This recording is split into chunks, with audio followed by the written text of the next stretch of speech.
Melissa. Amen. Masay po, masay po. Diba, pagkakot siguro ay G2, tatayo ng tao. Masarap talaga ang mag-serve sa Lord. Amen. At gusto ko din yung awit ni Brother Vinir. Lead me, Lord. Dapat din ang prayer natin araw-araw, no? I-lead tayo ng Lord. Amen. Ngayong gabi ay gusto ko mag-preach about sa mag-asawang nag-abroad.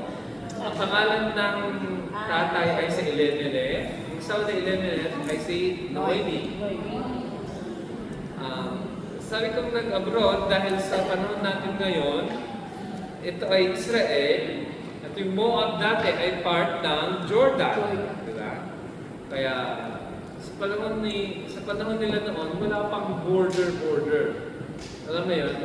Noon ay Egypt nga yung Egypt na yan, pero wala pang harang. Alam niyo yun? Ngayon kasi, hindi ka pwedeng pumunta ng Egypt nang walang visa. Hindi ka din pwedeng pumunta ng Jordan nang walang visa. Diba? Kaya kailangan ng visa na lahat. Diba? Ultimo Syria, yung mahirap na bansa sa Lebanon, Hezbollah, mayaman lang sila sa rocket na pinapadala sa atin. Pero ang ibig sabihin, mahirap na bansa sila. Pero pag pumunta ka doon, ay kailangan mo ng visa. Di ba? Kahit saan tayo pumunta. I think sa Pilipinas wala tayong visa. Amen. Simple naman, ano? Baka hindi ka bibisahan, baka kamag-anak mo si Go, no? Yung handshake na marunong mag-Tagalog. Kapag-anak niyo, baka mag-anak pa kayo sa akin, no? Ngayon, itong mag-asawa ka, si Ruth, at saka si Noemi, at saka si Elimelech, ay nag-abroad. Bakit sila nag-abroad? Mahirap sa Bethlehem. Walang, thank you. Malamig. Walang Enhardekesed dito noon. Walang pera sa Bethlehem. Nasaan ang ani? Saan ang maraming ani? Sa Amon, sa Moab. Ngayon, ulitin ko ang sarili ko, palagi ko inuulit dahil magkaibang grupo kasi ito doon sa second service. Ang Aman ay tawag natin ngayon ay Amon noon, ang tawag natin ngayon ay Aman. Aman Jordan. Doon galing si Ate Maya. Ayan, ang laki-laki ng sahod niya doon, di ba? Ang sahod niya doon ay 200 ba? 275. Tumaas na ngayon. 300 ba? Imagine dito, 1,000, ano? Ewan ko. Ano kung may 1,000 dito? 1,150 na, di ba?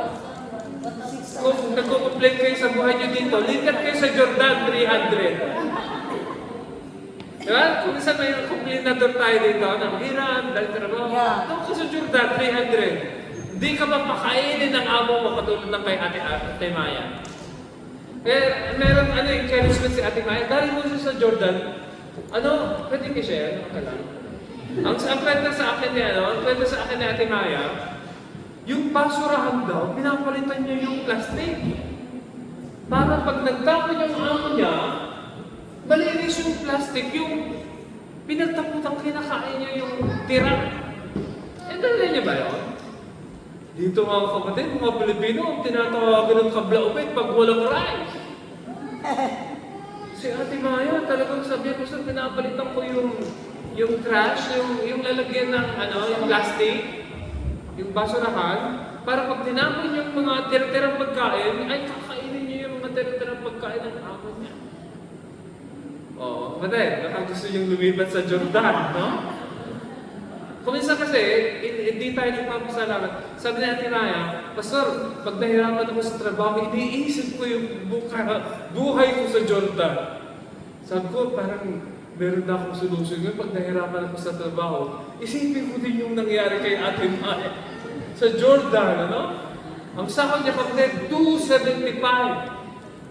Ang sahod mo, $1,000, galing ka pa sa amo mo.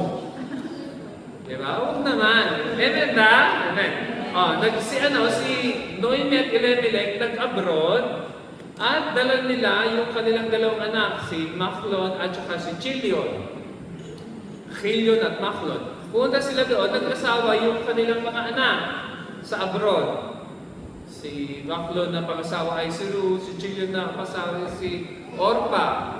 Cut the story short, nung sila nag-abroad, sabi ni Mara, umalis sila sabi ni Naomi, umalis sila sa Bethlehem dahil mahirap. Pagdating nila doon, meron ng makakain, pero namatay naman yung tatlong mahal niyang lalaki sa buhay.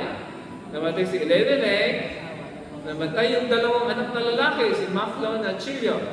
Ang natira sa kanya ay mga manugang. Hallelujah. Kaya si Naomi, sabi niya, sabi niya, ay bumalik na kayo sa inyong mga magulang, di ba? Si Orpa, nung narinig niyang pinalaya sila ni Noemi, bumalik sa kaagad. Pero sabi ni Ruth, huwag mo naman akong ipagtago yan. Gusto kong sumama sa iyo. Kung saan ka mapunta, doon ako pupunta. Kung saan ka mabubuhay, doon ako mabubuhay.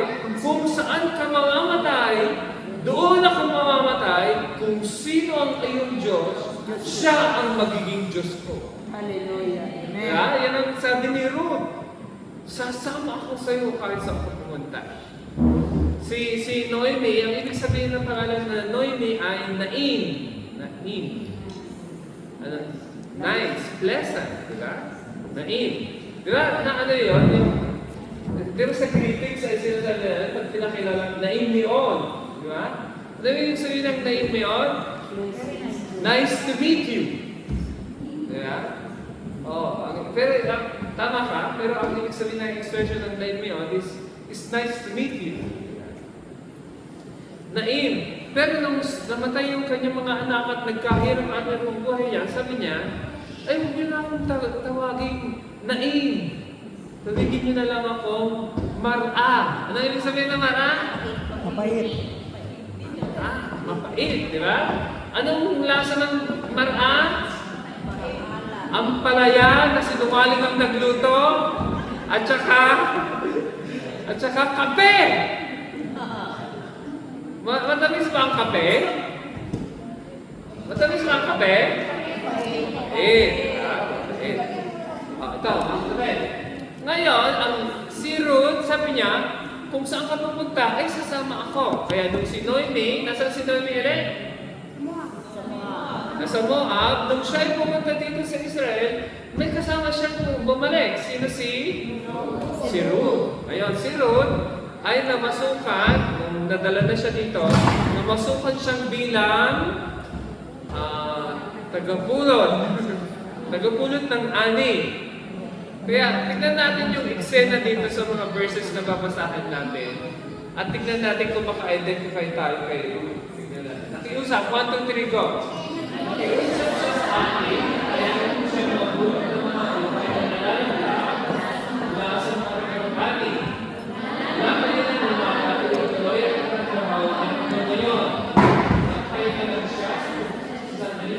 Sinabi ni Boaz kay Ruth, anak, tinig ka, huwag ka na pumunta sa ibang bukid para mabulot ng mga nalalala. Dito ka na lang mabulot kasama ng mga 10 babae. Ang trabaho ni Ruth ay nabubulot siya sa mga nalalaglag na ani. Makinig kayo mabuti yung mga aning tinali na, nalalaglag ba? Pag tinali mo ng ayos, hindi nalalaglag. No? Kaya lang sa Jewish tradition, mula noon hanggang ngayon, pagka may mahihirap, dapat magsasadya kung may ilalaglag. Yes. Para may makukulot. Ano yun? Makinig kayo mabuti. Di ba tayo mahirap na bansa? Mahirap na bansa ba tayo? Yes. Sabihin ninyo, mga taga-BBM, talagang mahirap na bansa tayo. Mahirap talaga tayo. Pero pag ikaw'y caregiver, di ka mahirap. Pag ikaw'y nagtatrabaho sa Hudyo, di ka mahirap. Amen. Ang mahirap, yung mga Palestinian. Mas mahirap ang Palestinian kaysa sa iyo. Yes. Ang sahod mo dito, malaki-laki sa ano. Minsan meron kami kaibigan ni Pastor na nilalagyan namin. Ang saya-saya, gusto niyang mamatay para sa amin. Sabi ko, pag binigay mo ito sa Pilipino, sabi niya, ito lang Pastor. Complain pa. Pero pag binigyan mo yung yung Arab, mga Palestinian, hindi Israeli Arab. Israeli Arab, bantay lang natin. Pag ikay nagtatrabaho sa Israel, hindi ka kinukonsider na mahirap. Totoo. Mahirap tayo doon. Sa totoo lang, hindi naman tayo mahirap doon eh. Dito kaya wala akong bahay. Doon kaya may bahay ako. Bahay ni Pastor Melody. Amen. Di ba? May lupa ako sa Pangasinan, kapatid. Dito wala. Yagit. Pero kapatid, pag nagtatrabaho ka sa Israel, hindi ka mahirap. Amen.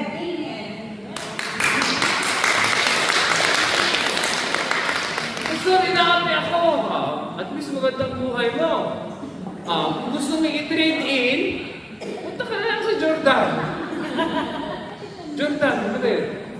Egypt! Tignan ko lang kung anong mangyari sa'yo doon.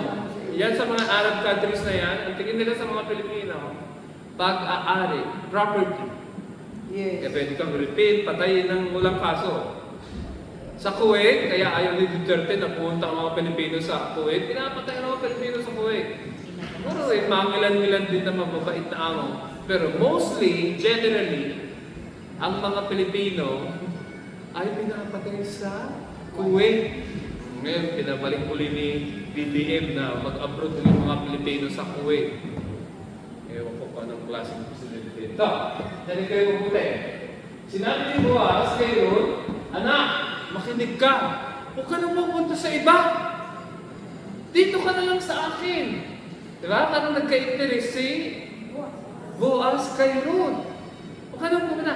Bakit nagka-interest si Boaz kay Ruth? Nagka-interest siya dahil nakita niya na si Ruth pinapalayas ni Noemi, pero sumama kay Noemi. Yes. Diba? Sabi ni Noemi, ang buhay ko ay mapait. Ibig sabihin, wala akong maraming datong. Mapait ang buhay ko. Diba? Kaya huwag kang sumama sa akin. Pumunta ka na, mag-asawa ka na ng iba. Dahil patay naman na yung anak ko. Sabi ni Ruth, hindi, sasama ako sa'yo. Nakita ko mga kapatid na si Ruth, meron siyang nakita kay Noemi na wala sa kanya. Sino yon? Sino ang nakita niya kay Noemi na wala sa kanya? Si Yahweh. Ang tingin niya, yung pananampalataya, di ba? Sinisisi ni Noemi ang buhay niya dahil sa kahirapan ng buhay niya. Ang sabi niya, ang nagpahirap ng buhay ko ay si Yahweh. Naintindihan niyo ba? Kala natin mga kapatid, mga pinagdadaanan natin sa buhay, mapait matamis, sabi natin ay galing sa Diyos. Ito ang gusto kong sabihin sa inyo. Ang Diyos ay Diyos na mabuti. Amen. Kailangan natin malaman sa isip natin yan. Dahil kung minsan, ang tingin natin sa Diyos ay inaalaw niya both mabuti at masama. Naalaw ba ng Diyos pati masama? Diba? Hindi kayo makapag-isip. Dahil marami mga kapatid, ang tingin natin sa Diyos, ni-rape yung 5-year-old na bata at pinatay, inalaw daw ng Diyos. Ganyan ba klase ang Diyos do? Hindi. Ang sabi nila, lahat ng nangyayari sa buong mundo, ang Diyos ay may control. Sino may sabi? Inaalaw niya daw yung, kaya tayo ay naghirap, tayo ay inaalaw daw ng Diyos na tayo mahirap. Alam ko kung bakit tayo mahirap. Una sa lahat, bilib tayo sa mga politiko. Pangalawa, marami tayong Diyos-Diyosan. Yes. Yan, totoo yan. Pagka naniwala ka sa politiko, bagsak ang buhay mo. Kaya huwag kayong mga magpakamatay sa mga idol yung, kung sinong idol nyo, kung BBM o Duterte. Huwag kayong magpakamatay. Kahit sinong nasa posisyon, pag ayaw hindi niya gagawin, ano yan, titiraan ko siya. Basta bakit ka galit? Kami kaya ang naghihirap, kami ang nag-a-abroad, kayo mga politiko, ang sarap ng buhay nyo. Sana nanonood kayo dito sa preaching na ito. Amen. Amen! Kaso, yung bahay nila, yung Senate building, ang yaman-yaman kaya! Nakon. Kami mga yagit, nagpapaligo ng matanda ng may matanda. Mga magulang namin sa Pilipinas, hindi namin maalagaan kayo sa buhay niyo. Nakon. Iiyak kayo. Kahit sinong maging presidente, mga kapatid. Dahil kuminsan sila nagbabayad sa kaya po nila. Nagtatchike sa kotse. Ayaw nilang magpalagay ng CCTV. Dahil sila ang unang mauuli. Nakon. Silang magnanakaw ng iwanan. Natuloy ako, Lord, katawarin ka. Hallelujah. Sabi ni Boaz, sabi ni Boaz, sabi ni Boaz, Ruth, huwag ka na pumunta sa iba. Sa akin ka na lang mag-stay. Nagkaroon ng interest si Boaz kay Ruth dahil nakita niya si Ruth kakapit sa Diyos ng Israel. Amen. Hindi dahil kay Noemi siya, nakita niya ang Diyos, di ba? Ang sinisisi ni Noemi ay ang Diyos. Ang Diyos ang nagbigay ng kabaitan sa buhay ko. Di ba dapat ma-discourage si Ruth? Dahil, ay, sabi ni Noemi, ang Diyos ang nagbigay ng kabaitan sa buhay niya. Ayaw ko din sa Diyos na yan. Pero hindi. Nakita niya si Noemi, mapait naman ang buhay niya, pero kumakapit pa rin sa Diyos. Amen. Amen. Sino makita yun? Grabe na ang pinagdadaanan mo, pero Diyos pa rin ang hinahawakan mo. Ito kinig kayo. Maraming mga believers na pagka dumaan lang sa pagsubok, Ayun. kala ko pagsusunod kay Jesus, blessing. Na? Maganda yung kanta ni Melissa kanina eh. Pinumuwi kita hindi dahil sa pagpapala, di ba? Hindi dahil sa'yo na lang. Ewan ko lang. Kung talagang pag dumang ka sa pagsubok ay kaya mo bang magpuri. Di ba?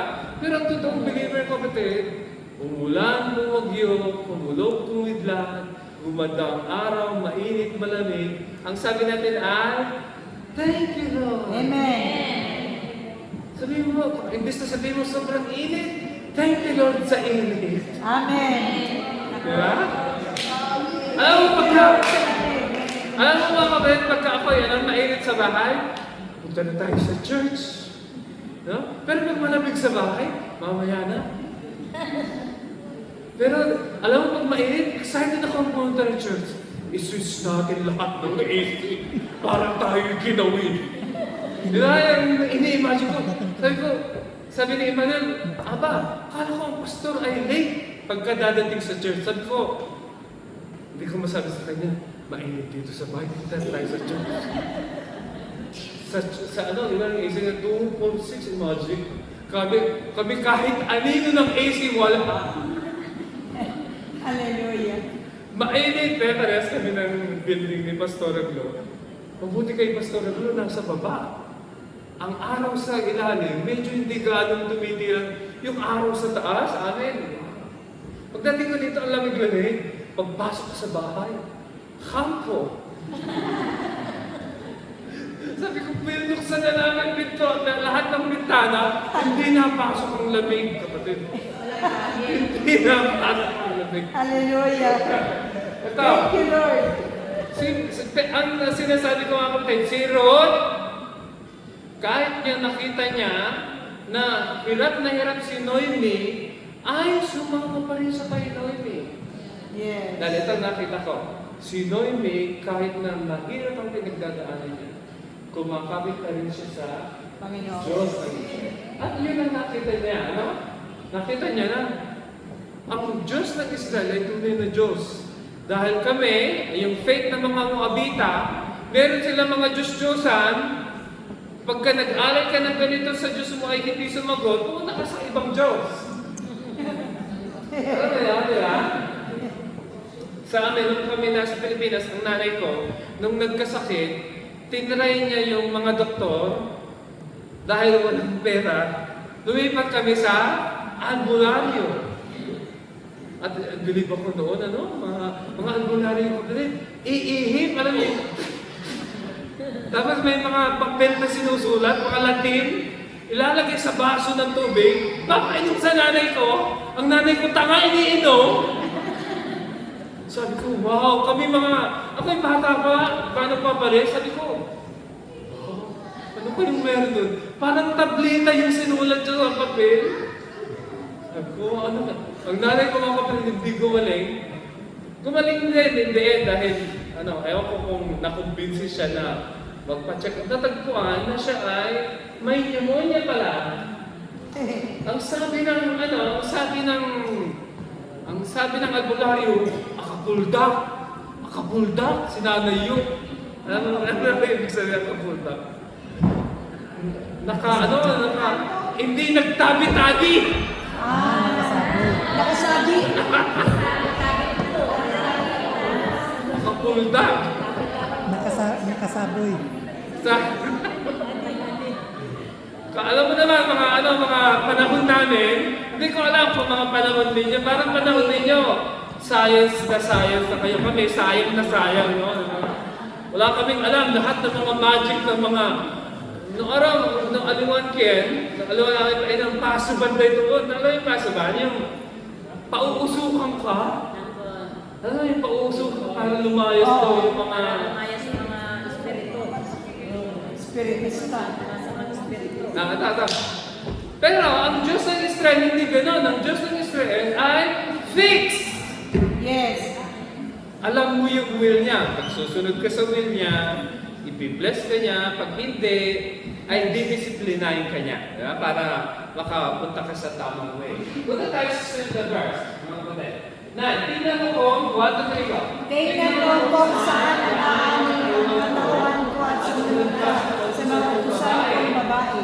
Sinabihan ko na mo, tauhan ka mo, galawin, at kapag ayaw ka uminagdala sa mga kapayan na iginiba. Nagpatira sa iyo sa pagbubuas, at sinabi, bakit nakakabuti niyo sa akin dahil sa nagayuan lang ako? Gayuan lang.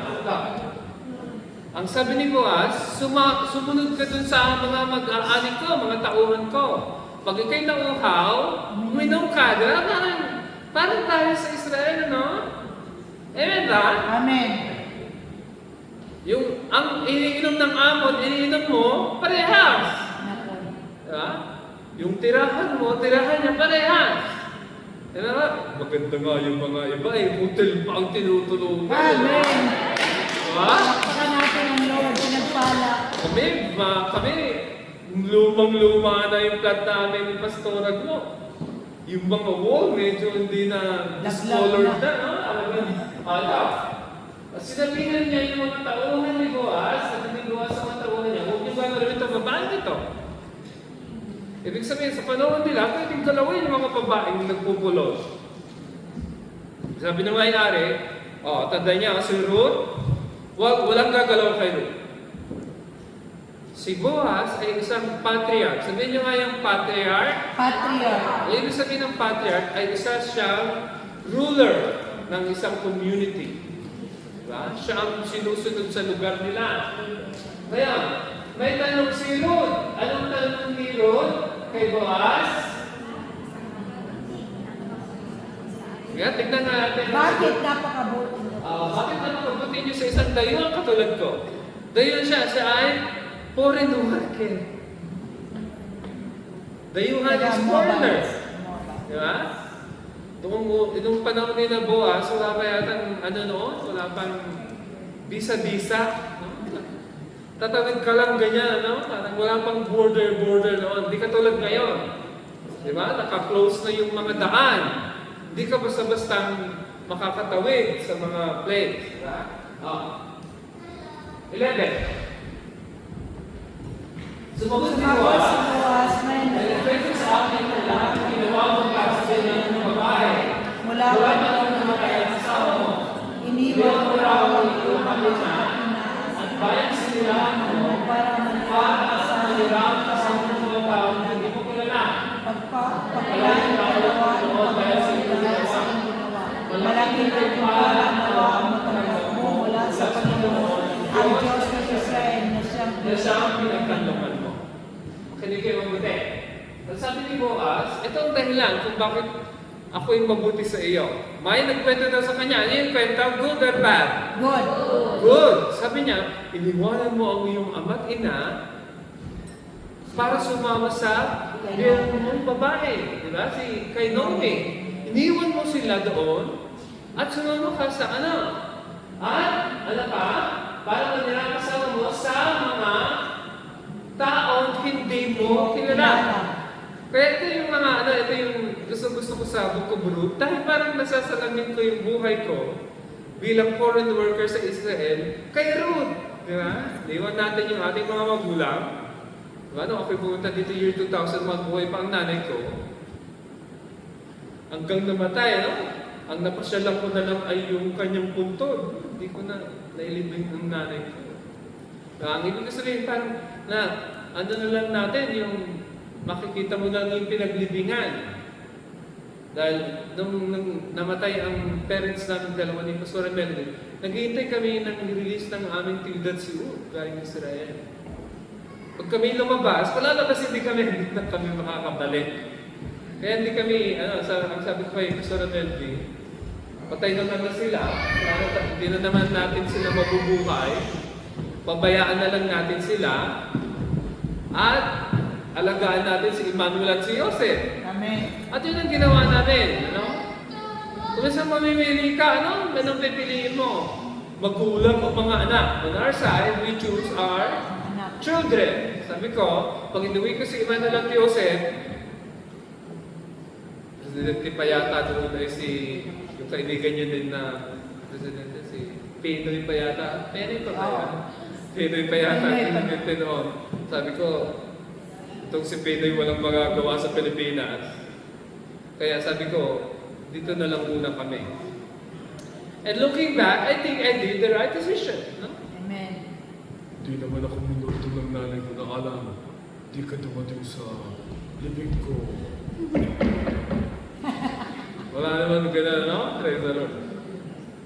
Ang patay, and sabi ng Bible, ang patay, to be absent from the body, is to be present with the Lord. Sabihin niyo nga, to be absent from the body is to be present with the Lord. Ibig sabihin, pag wala ka na sa katawang ito, yung spirito ay harap na sa Diyos. Amen. Maliwanag ba yun? Yes. Hindi yung matutulog, no? Sabi ng mga iba kasi, matutulog yung spirito mo hanggang sa bubuhay ka magula. Hindi. You don't cease to exist. After death, lalabas ka lang sa katawan mo, tuloy ka pa rin. Hindi ka mawawala ng consciousness. Maalala mo pa rin lahat. No? Dahil yung tunay na ikaw ay nakatira sa loob ng katawang ito. Hindi ikaw ito. Kunwari kami ni Manong Charlie. Si Manong Charlie, maliit na ang tiyan niya. Lumiliit na ang tiyan niya. O, lumalaki. No? Pag kami lumabas, siguro yung aming mga espiritu, mga payat. No? Hindi matataba na may tiyan. Ano? O sa lahat, ang espiritu, hangin. Ito, makikita rin ng hangin na ito. Napipil ko yung hangin, pero hindi ko nakikita yung hangin. Yes. Yeah. Pero yung espiritu na yan, hindi namamalabit. Ay, napipil ko pala. Hindi yun. Ang espiritu, hindi mo mahawakan. Hindi mo mahawakan ang espiritu. Pag hinawakan mo, lulusog. Ito. Sabi niya, pagpalain ka naman ni Yahweh dahil sa iyong ginawa. Anong ginawa niya? Iniwanan niya yung pamilya niya sa Moab at sinumama kay Naomi. Di ba tayo yun? Yes. Iniwanan natin yung mga magulang natin sa Pilipinas, tapos nandito tayo ngayon sa Israel. Ang pamilya natin ay mga Hudyo.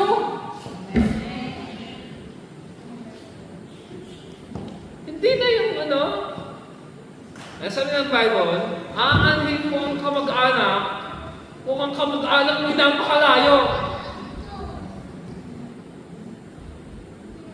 Sino makakatulong sa'yo pag may sakit ka, magdadala pa sa'yo sa ospital, yung kamag-anak mo nasa Pilipinas? No. Yung amo mo magtatawag ng maging Davidadong. Amen ba? Ito.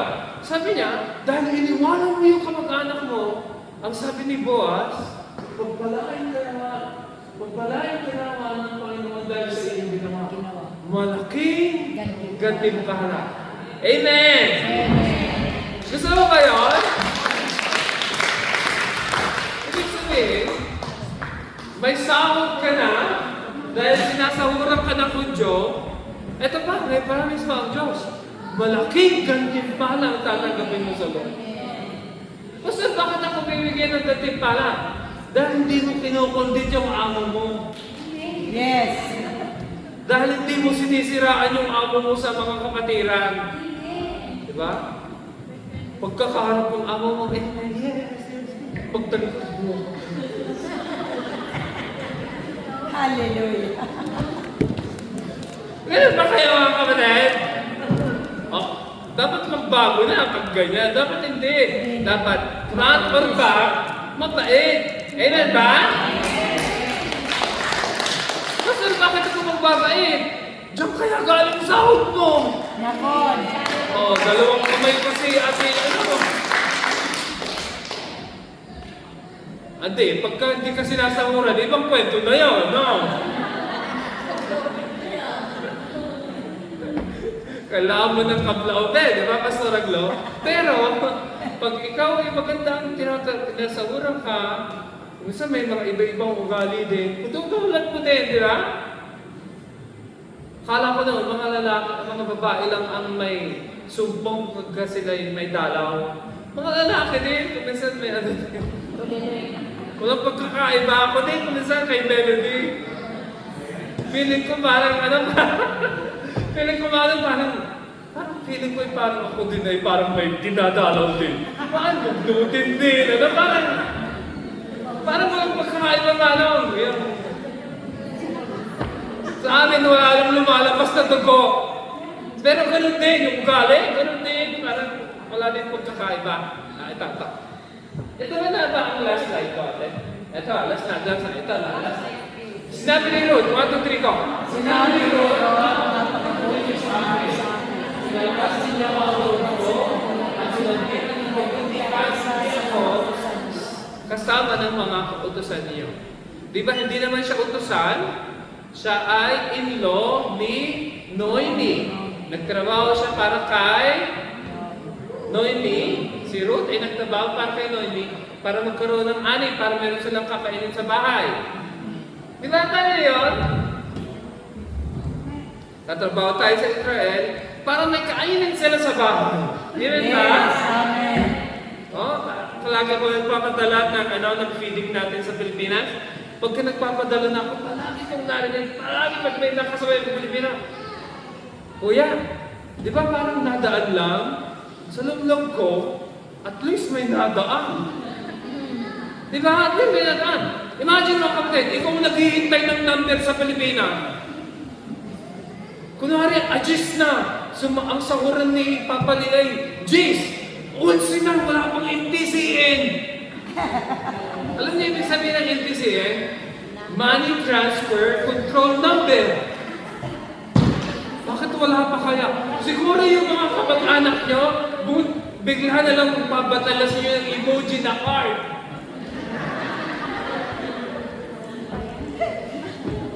At napipil mo, sabi mo, pasensya na kayo, hindi pa ako sumako. Di ba?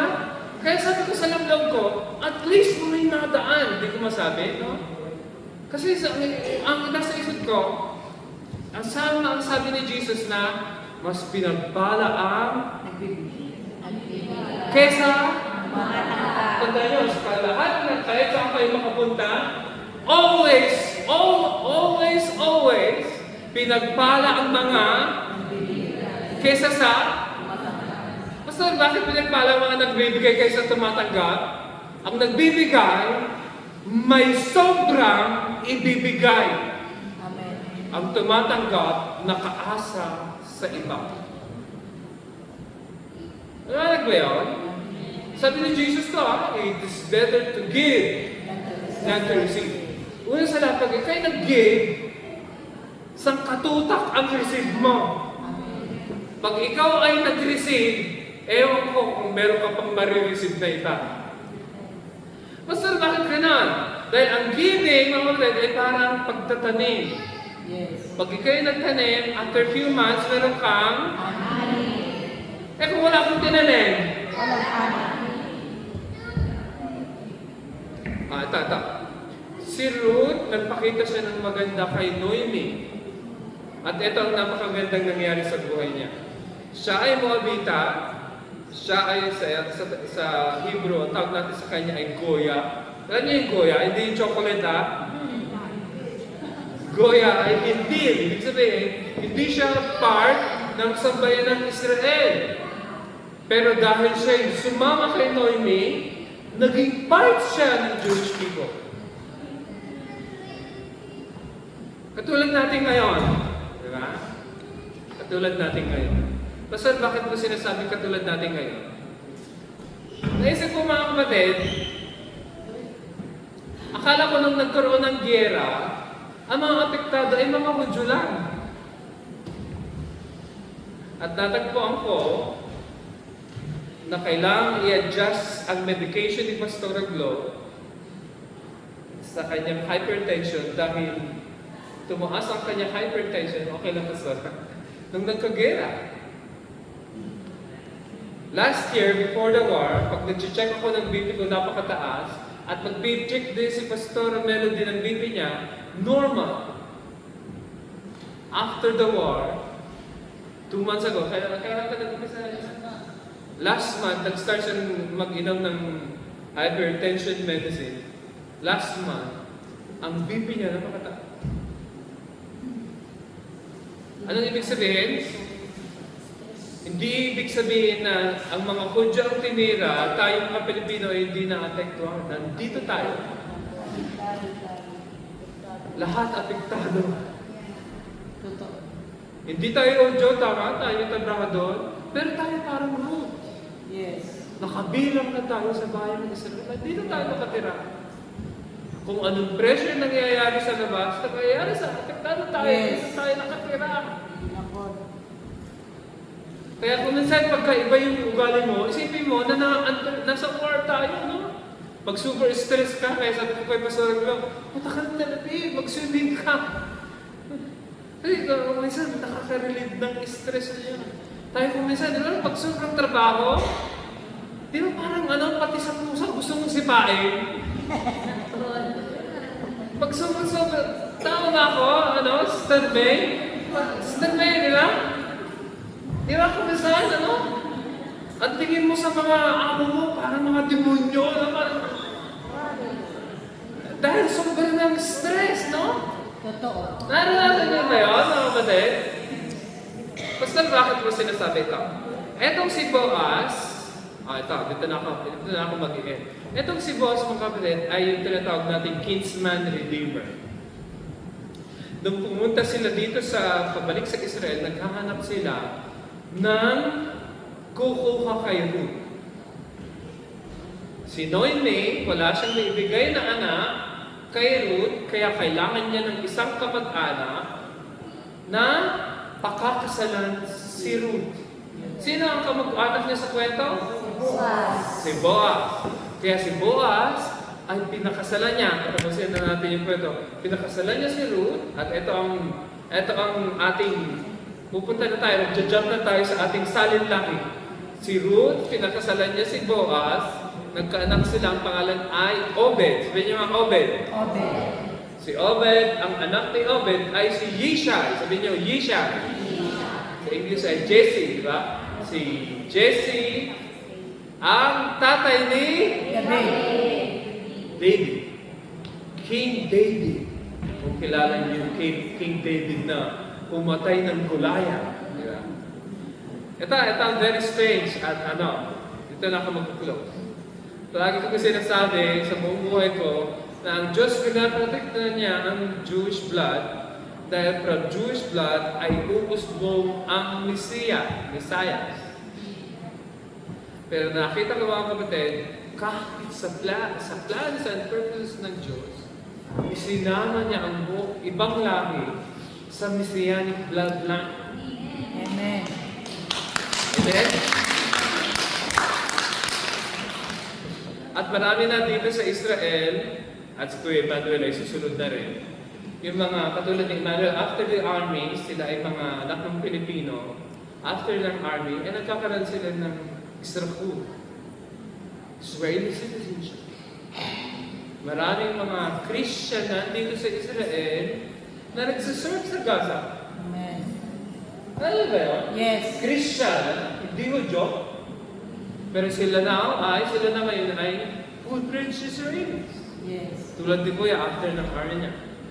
Ang ibig sabihin, mga kapatid, sa purposes ng Diyos, hindi lang niya pinili ang mga Hudyo as His chosen people.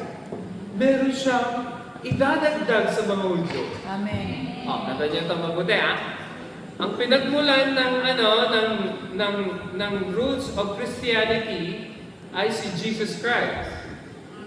Si Jesus ay Jewish or Gentile? Jewish. Pag sinabi niyong Palestinian si Jewish, ay padala ko kayo doon sa Gaza. Doon kayo tumira.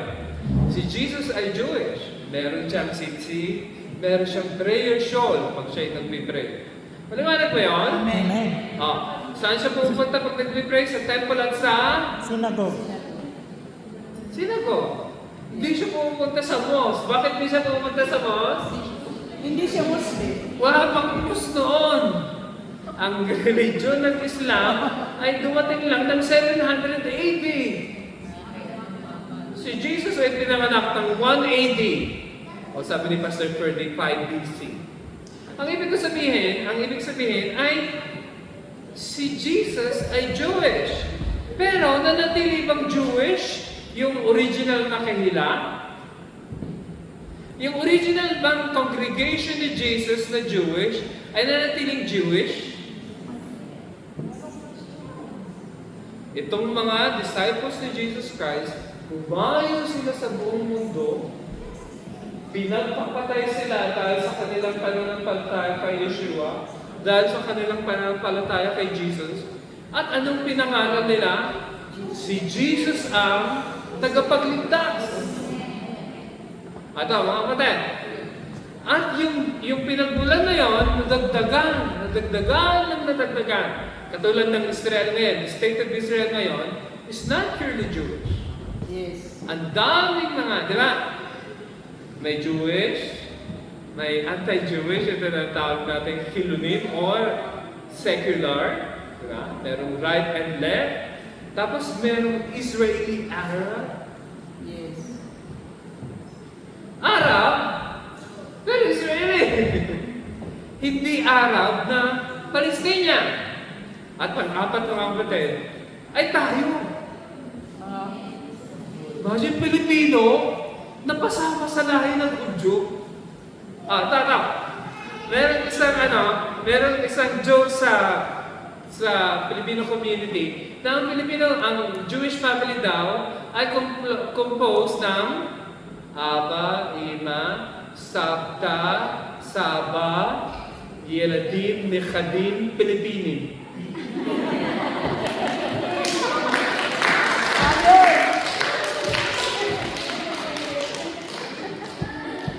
Pastor, bakit ka nagsasalita ng ito? Si Ruth, kapatid, sabi niya, pinalakas niyo ang loob ko. Kapatid, sino pa bang magpapalakasan ng loob kundi tayo? Amen. Amen? Sige, tabi mo, malakas na ba ang loob mo ngayon? Amen. Basta, anong ibig mo sabihin natin? Itong hirap ng buhay natin sa Israel, kaya kung minsan, masaya yung mga yung nagkaroon ng war, tapos sabi ng Wynet, 17,000 daw ang nagpurgod nung gera. 17,000 na Pilipino ang umuwi sa Pilipinas. No. Kasama ibang lahat. Lahat. Lahat na? Hindi Pilipinos? No. Hindi Ilan ang Pilipino? Nasa 2.5 lang yan. 2.5 lang? 2.5. Ang nabasa ko sa 17,000, ibig sabihin lahat na pala ng lahi. No? Thailander, Lahat. Sri Lanka, lahat na. Sabi ni Manang Els, ay 2.5 daw ng Pilipino. Marami sa kanila kapatid gustong bumalik. Nakon. Oo, totoo yun. Gusto na nilang bumalik. Gusto na nilang bumalik sa gera. Sabi nila, alis na tayo dito dahil gigirahin na tayo. Ngayon, gusto na nilang bumalik!